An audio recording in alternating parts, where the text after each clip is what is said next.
இல்லங்க, இவர் கேரள ஆளுநராகவும் இருக்கிறாரு. முல்லை பெரியார் அணையில வந்து புதிய அணை கட்ட விட மாட்டோம் அப்படின்னு அவரே படிக்க வச்சிருக்கிறோம் அப்படின்னு இதாயத்துல்லா சொல்றாரு. அப்ப இதெல்லாம் ஒரு முக்கிய என்ன சொல்றாங்களோ அதை ஃபர்ஸ்ட் போக வேண்டியதான ஆளுநர் வேலை.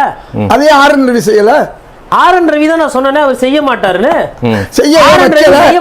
ஆர்என் ரவி வந்து மனிதாபிமானத்தை கைட்டி வச்சுட்டு பிரச்சனைகளை உருவாக்கணும். கோடீஸ்வரன் ஒரு தகவல் சொன்னாரு, மக்கள் பிரச்சனை பேசுறேன்னு. அழகா பேசியிருக்காங்க, முழுமையா பேசியிருக்காங்க. செயற்கை நுண்ணறிவுக்கு கவனம் செலுத்துறதுல இருந்து தூய்மையான குடிநீர் விநியோகம், நவீன நகர்ப்புற கட்டமைப்பு,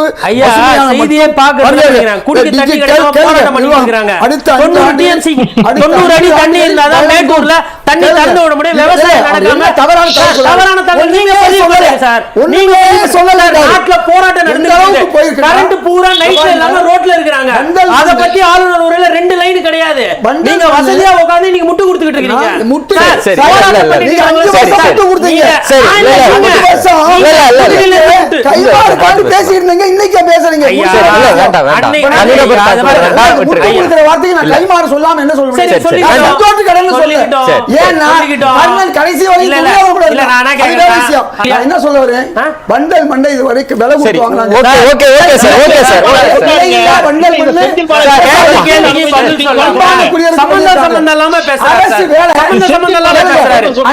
எதிர்ப்பு தான் எல்லாரும் பண்ணிட்டு இருக்காங்க.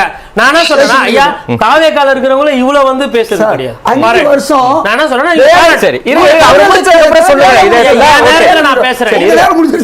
பாம்பு கடி மருந்து இருக்கா இல்லையான்னு பாக்குறதுக்கு துறை ரீதியான அமைச்சருக்கு அவங்க கேட்டா நீங்க என்ன சொல்றாரு? நான் எல்லா ஆட்சி காலத்திலும் சார் நான் என்ன சொல்றேன்னா 3 மாசத்துக்கு தான் பிரக்யூர்மென்ட் யார குறை சொல்றீங்க? எல்லாரையும் தான் சார் தப்பு யார் சார். அண்ணா திமுக ஆட்சி காலத்திலயும் இது நடந்தப்போ நாங்க பேசுறோம், திமுக ஆட்சி காலத்திலயும் பேசுறோம். தாவேக ஆட்சியத்துல நாங்க பேசும்போது அன்னைக்கு நீங்க கம்முன்னு இருந்தீங்க, இப்ப குறுக்குல ஓடி வரீங்க. அதுதான் எனக்கு புரியல. இன்னைக்கு நிர்வாக சீர்கேடு இருக்கா இல்லையா? நான் ஊழல் ஒழிப்பை வந்து ஒரு சில அமைச்சர்கள் அதை எடுத்து வைக்கிறாங்க, நான் மனசார அதை பாராட்டுறேன். உதாரணமே என்னால் சொல்ல முடியும். ராஜ்மோகன், அப்புறம் தமிழ்ச்செல்வன் பத்திரப்பதிவுத்துறை அமைச்சர், அப்புறம் ரமேஷ், லோகேஷ், இவங்க எல்லாம் வந்து ஊழலை குறைக்கிறதுக்கு உண்டான வேலையை பண்றாங்க, பாராட்டுறோம். ஊழலை ஒழிங்க, தப்பு இல்லை.